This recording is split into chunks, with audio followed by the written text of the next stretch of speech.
ng pag-asa. Nagkakamali ka, merong pantsansa.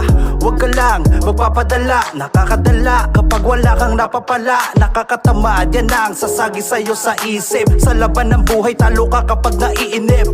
Magsumikap pag umasa sa himala. Di habang buhay, ikaw ay lagi nakatingala. Basta merong pagpupuro, sige gawin libangan ng matuto, huwag matakot na magkamali. Dahil bago magtagumpay, kailangan magsimula muna sa wala. Pagkatiwalaan mo ang sarili, huwag mong pagdudahan. Harapin ang kasalukuyan na may mapatunayan ka sa mundo. Dahil isinilang ka na may kabuluhan. Huwag kaya